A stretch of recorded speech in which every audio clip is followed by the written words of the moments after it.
Hi and welcome to Spiritual Link, the podcast.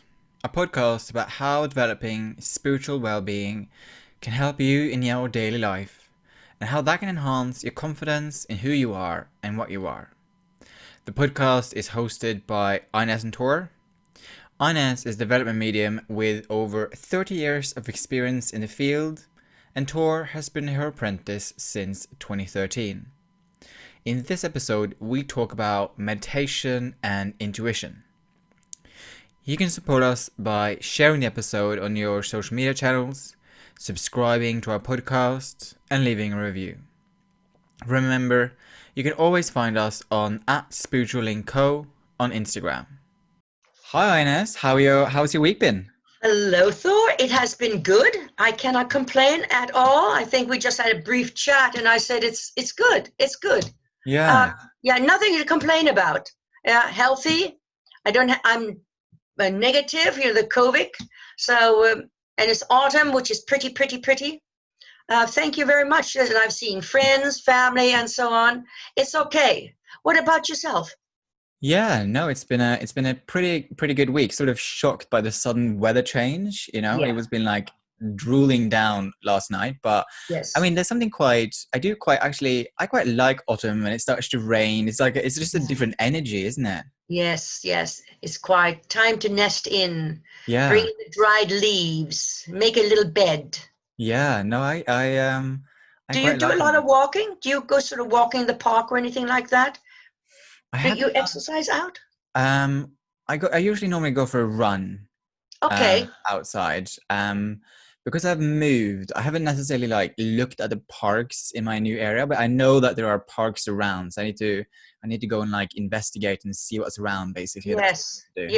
Yes. It's nice when there are leaves and you're running through the leaves and so on and so forth. Mm. That's interesting. Yes, I've been going on a few walks, and yes, it's lovely. The sort of mud beneath your feet and the crunchiness of branches that have blown off. It's just all part of it. Yeah, and it's all part of like autumn approaching. And I suppose Yes. for those of you who have done a meditation with us, we do well. I suppose we haven't done it yet one yet where autumn has arrived, but we do talk about how we are a part of the change in nature, right? We are Yes. all human beings are a part of that change on so many different levels. Yeah, absolutely. And speaking of walking, and which so many people do and enjoy, but everything that we actually do within our life is, if it's you're running, you're just walking, ambling, anything like that, anything that we do, we're trying to enhance perhaps the quality, of what we're doing, or to enhance the quality of the situation that we're in. And that, of course, when you mention just meditation, of course, the meditations that we lead, each of us, are always individual. And the way a person perceives the meditation is also as individual, say, as the fingerprints on the hands, which means that no two people will ever perceive it the same way, come out the same way, and no one is actually better or worse than the next. And as you've had as well, Thor, oh, I couldn't go anywhere. I couldn't shut off all the worries, all the thoughts of office or anything like that. And some people, just at the drop of a hat, boing, they're out in outer space, something like that. But we're all different. It doesn't make any difference. But Mm. I believe your meditations are quite consistent, aren't they? Because you have a ritual, and your mind is now aware of the ritual, and you can just go into meditation. Do you ever Yeah. have any bad days where you sort of start all over again, or? Yeah, no, definitely. Like I've said before, like there's some times where it's really hard to get into. I mean, I do it every day, twice a day, in the morning and in the evening. And there are, especially in the evening, sometimes after a long day, and it is really, really busy. It is really hard to get into that mind space, even like Yes. 8 years in of following this practice, Yes. I mean, for you, it's like 30 years, right? It is, but I But yeah, I still, suppose it's for interesting human. thinking about, I suppose, because a part of our meditation is to balance our chakras, right? So we Yes. balance our chakras, we open up our chakras and we cleanse them so that we can be open and receptive to the communication that is around us. Hmm. And I suppose sometimes the day have just put my chakras so out of whack, you know? They're working overtime. It takes a bit of extra work to get them to dial back to where they're supposed to be. So yes, on some days it is very challenging, but I think there's still something about still just doing the effort. Exactly. It's the commitment. Yeah, it It's, is it's the, yeah, but also the exercises that you do at the gym is also commitment. And yeah. that's a very fine example of having to concentrate. It's the concentration. That's why our lead meditations are so positive, because you're following a path. You're Mm. following, going into this, that, and the other, the brook of water, and so on and so forth. But also with martial arts or the gym, you have to concentrate. Otherwise, why be there? You're going to hurt your wrist, your back, and any sort of these things. Yeah, no, exactly. I mean, some of the Mm, things I do at the gym, if I do a ring muscle up and I don't and I don't concentrate, yes. I can land on the floor on my head. Yeah, not It's nice. not nice. No, no, no, no, not nice. But I also, when if there's a sort of something going on in my life, and I'm trying to desperately to just to shut down, just to get some peace, I do the same thing. It is right from the beginning. Get that mind back to looking at something different than, than whatever you're thinking about. Yeah. Um, but the interesting thing is, if we take the extremes of overthinking a situation, once we are in concentrating, and before we hit the go button for meditation, which then we know nothing about, that's then the meditative state. But in that area of concentration, what we're doing, of course, is bringing forward the total energy within ourselves in one huge push. And then that energy we are able to direct or redirect towards our attitude, even our abilities, hidden abilities, anything that we like. So even when we're saying with meditation, everything within our life, we are trying, what we're desperately trying to do is to enhance the quality of what we're doing or the situation we're in. And meditation is actually the quickest and easiest way of getting to that place. Mm. All it does is enhance our abilities and our individuality. So that's very, very important as well. Um, Yeah, what and I you, mean, in my daily life, like when I'm at work or I've mhm. just woken up, or I can feel that there's like an intrusive thought like throughout the day. Yes, What I've managed to do somehow is, so there was I went to a workshop once about like at school, and there was like a workshop, and if people wanted to talk about something which was sort of off center what we were supposed to talk about, we created something which was called a car park. So you would okay, address the car park towards the end, and you would like write it down on the wall, and you would sort of leave it in the car park till the end of the session. And yes, then if it was time left, we would address these things. excellent. So what I've done in my mind is, if and when I feel like I have an intrusive thought which I can't deal with in that moment, I just say to myself, like, put that thought in the car park, like park that thought and address it later. I mean, it doesn't always work, but it's like a I've little never, trick I've taught I, myself.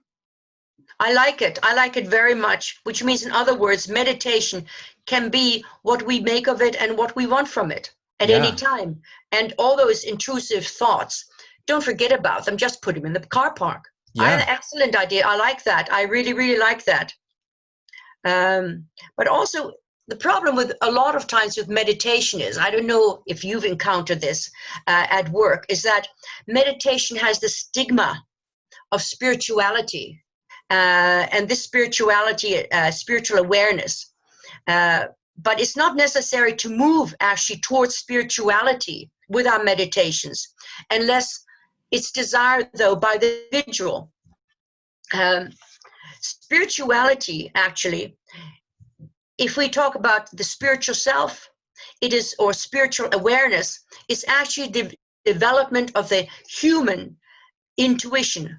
And the human intuition is mainly our sixth sense, which is predominant. It's the smell danger, feel danger, don't like a person for whatever reason, and so on. That is our intuition.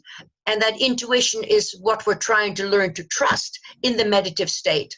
And then the spirituality can go maybe to the seventh sense, that sort of thing. But it's the human intuition that traders rely on, people who have to sign documents, and developers, those sort of individuals all have that. Should I move house? Should I move flat? How is my relationship going? It's an intuitive thing. And that comes from the meditative state. So whatever we want from the meditation, we can get it. If initially the person says, oh, that's but a lot of rubbish, spirituality is a lot of rubbish, no problem. But as soon as you start meditating, your mind will automatically open up to that inner wisdom without you even wanting to or closing that door. It will just happen totally on your own. And now, of course, recently, there actually been many articles. I mean, they're there all the time, especially now with this COVID bit running around, where there are scientific studies regarding benefits of, say, spirituality and its awareness, and business and spirit, that sort of situation. So there is an awakening. And we can approach that any way we want to. We don't have to be OTT. You don't have to sing, dance, hop, nothing. Just whatever we want to do.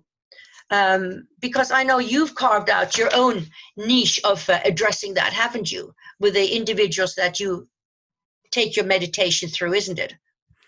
Yeah, I mean, how I often talk in the ways in which I do my meditation with my clients, it's a very practical, no nonsense, straightforward way to open ourselves up to our inner self and our spiritual Yes. self, and develop that spiritual self, Yeah. right? I think a lot of people have these connotation in their minds around having to wear certain stuff or doing some sort of elaborate ritual. And it's Yeah. like, no, Not necessary. the universe does not care how you do it, as long Not at as all. you do it and you Absolutely. concentrate. Yeah, that's good. Very good. It's a meditation. It's the gateway, Yeah. to inner understanding, enlightenment. It's literally the university of life, which is far more complicated, deeper, and widespread than any other subject that we can actually think of.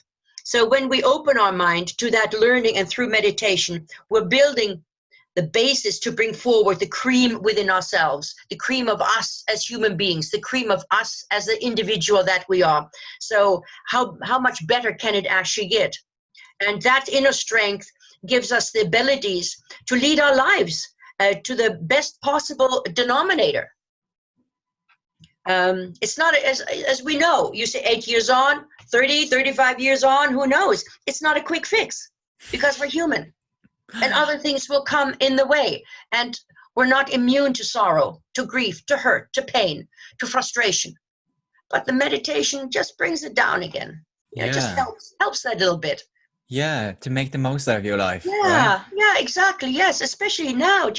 Gosh, it's difficult. It's so difficult. I think, when we just said it's the commitment, I think it's also just important to mention that it's not quick and easy. It's not a McDonald's fast food.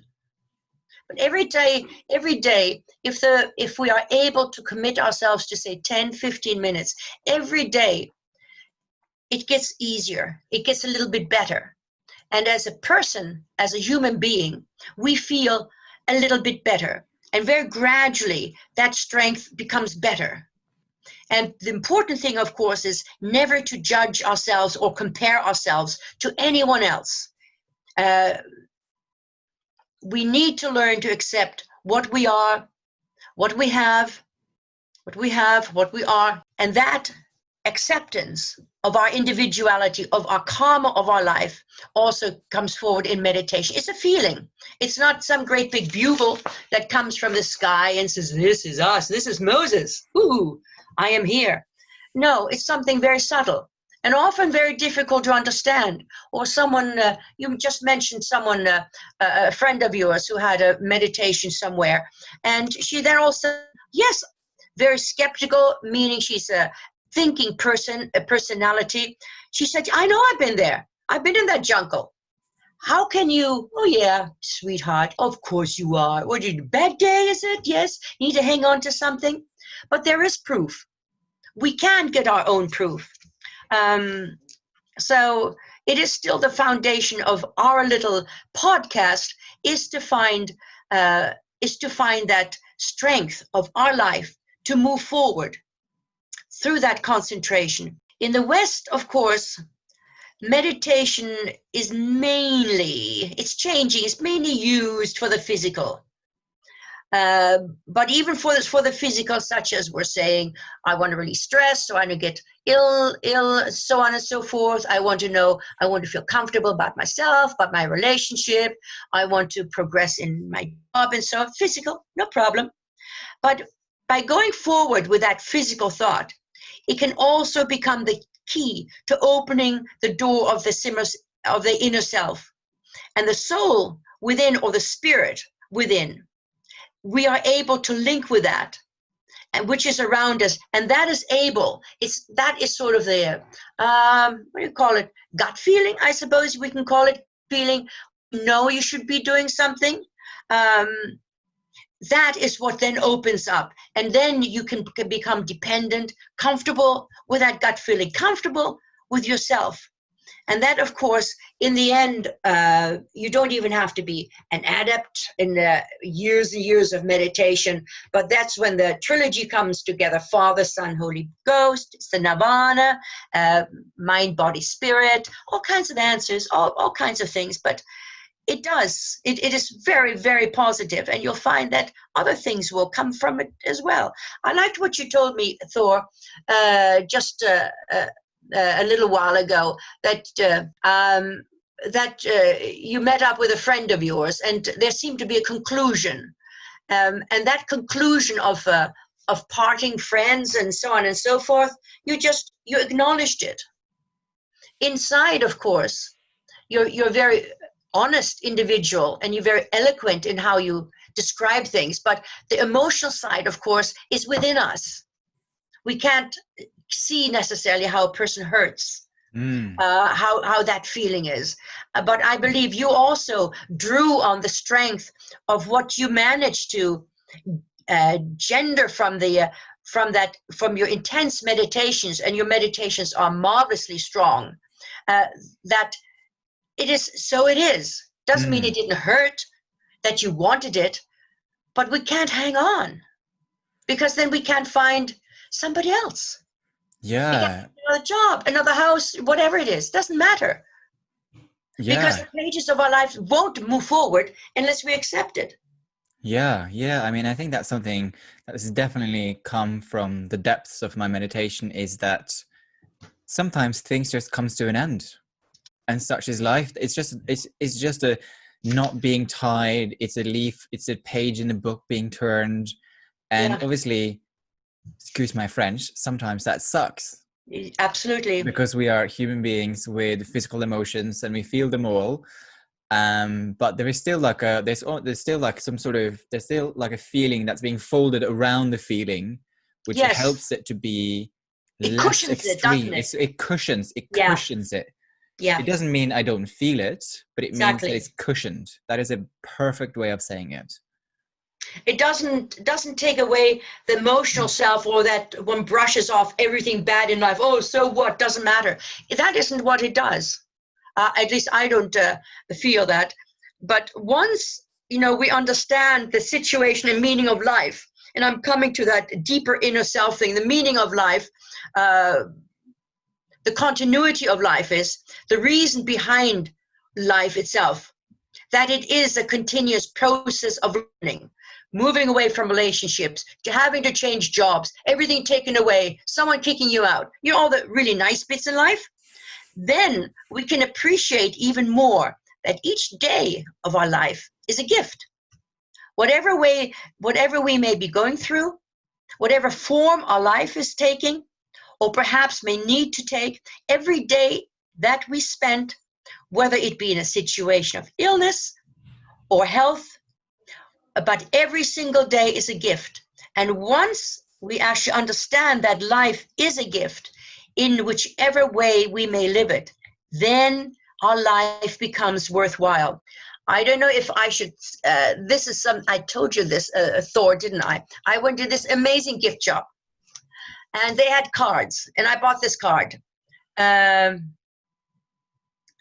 This is, would you believe, this is from Winston Churchill. Quote from Winston Churchill. So that's okay. If you're going through hell, keep walking. I think I've seen that. Yeah, if you're Exactly. going Or I through may have hell. told you about. I love it. Absolutely love it. If you're going through hell, just keep walking. Yeah, and eventually you may end up in heaven or at least somewhere in between. No, Yeah. you'll go through it. Yeah. You know, the bad situations that you bankrupt, you know, that your love has left you, everything else, you know, keep going. It has to get better. Mm. Absolutely. But, you know, sometimes, you know, there might not be enough money. Perhaps there's an abject loneliness. I mean, both of those things are hot on the list now, what we're going through. It's not even age that makes you lonely anymore. Young are lonely. We have to stay in our surroundings. We can't mix anymore. Get a quick fix over a cup of tea or coffee or half a pint. Nothing. There's nothing there. And money also, unless you're the 1%, is hard. It's not just readily available. But whether we have enough money or there's abject loneliness, but we do have something far greater, which we know not why and what it is, but life is sweet. We cannot always define it, but life is sweet. Life is worthwhile. It is something which is worthwhile to meditate on, and we need a situation in our life where we have a balance that comes from within ourselves. And we can find that balance by understanding the situation and meaning of our life. That is what we have to offer. That is what we're trying to offer, aren't we, Thor? And as you mentioned with your meditations, they're simple. They're simple. You can understand it. You can challenge. We want to challenge. We want people to accept it in their own way. To all of a sudden find something, yeah, this makes sense. And if you want to include the spirituality with it, good. Ask us more. Yeah, and I mean, I often say that to the people I work with, you know. I Yes. say to them, you can either just use this as a form of relaxation, Yes. that's perfect, or Yes. you can go on this deep spiritual journey. That is Yes. entirely up to you. You can That's use it for nice. both. Yeah. You know, that's what I often say to people. And I mean, I do this with people who are very much people of science, you know, Mm-hmm. they also do this meditation, whilst there are other people who are more spiritually inclined. And That's right. both of them gets a tremendous amount from doing it. Absolutely. That's right. Yes. Yes. Well, our little group, our little circle are now meditating via WhatsApp, don't we? Yeah. We need it. Yeah. We love each other company. We can't have it. Yeah. But we can still meditate and balance it. We can still feel each other's energy and the Yeah. camaraderie of that common denominator that we have. Yeah. And that just that connection. And you know, even doing it via WhatsApp, you know, it's amazing that we're able to do that and Yeah, connect in that way. that's right. It's not the same, of course. I don't think anything will ever be quite the same. Things have changed. Things have definitely changed. Yes, very, very much so. But So, do we have a positive message for the week to leave people with? I hope so. I think the conclusion of this, of course, there are ups and there's certainly downs, but those are the lessons of life. And only by that can we glean what our existence actually means. And our existence is important, very, very important. There was a wonderful scientist who was speaking on the COVID vaccine and so on today on the BBC, and he said there have been over 1 million deaths in the world. But he said every single one has a history, has a family, story to tell, and every single one of those million people plus is important. Mm, And regardless of what we are, maybe we don't even do charities, we don't do voluntary work, we don't this or that, we're still important. yeah, Very, very important. And our existence is also important. And I know we will find a way out. yeah, If it's by just whatever, just get used to it, but something will happen and it will minimize. The mm, virus, from the reports that I was going to say, well, the general public gets, of course, is still that there are not as many deaths. And the side effects of whoever gets the COVID-19 now is certainly not as life-threatening and nor that severe. Cough and maybe a bit of, headache. Oh, and then after a couple of days, you don't even know it. And that's the positive side. We're coming out of it. Yeah. That is for certain. No, we definitely are. And I like that what you said. Every life is important. Every single one. matters. That's right. And I think I can certainly relate to that. But if you're not doing a mega job, if you're not a doctor, if you're not a nurse, you're nobody. As you know, I work in the care industry now because I really, really enjoy it. I mean, they are treated as total nobodies. Everyone has a right to live and to eat and to have a roof over their head. Mm-hmm. It's just not right. And I'm hoping this COVID brings to mind how important everyone is, the dustman. I don't want to take my rubbish wherever it has to go. Can you imagine that? It's important. Yeah. Well, we're running the care homes or something. I don't know if we're going to wind up in something like that. But those people, I think there's a woman that told me today, she was working in a care home and she got a 15-minute lunch break in a 12-hour day. 15 minutes. 15? What can you do? I think we were talking about these pre-packed foods that you can buy from, I don't know, some company. You put them into the microwave and in 8 minutes. Okay, so you have 8 minutes, to inhale this food? Mm. I mean, it's awful. It's just, come on. Yeah. Everyone is respected. Should be respected. Yeah, I agree. We can and do then better. You're nobody unless you have a lot of money. You don't count. It's awful. Yeah, I think so. Yeah. No, I think we can do better, and everyone is important. Absolutely. Great. Well, thank you again for another excellent Friday, Ines. Oh, thank you too, Thor. Really, really great. And hopefully you listeners can take some solace in what we've just spoken about and carry that with you for the week ahead. That's right. And if you're going through hell, keep on walking. Exactly. And tell us if you get out of it. Let us know what's at the other end. Yes, please. Yeah. That'd be good. Yeah. Wonderful. Thanks a lot. Have a good week. Thank you for listening to this episode of Spiritual Link, the podcast. If you have any questions, comments, or wants us to explore a topic, please reach out on our Instagram account @SpiritualLinkCo.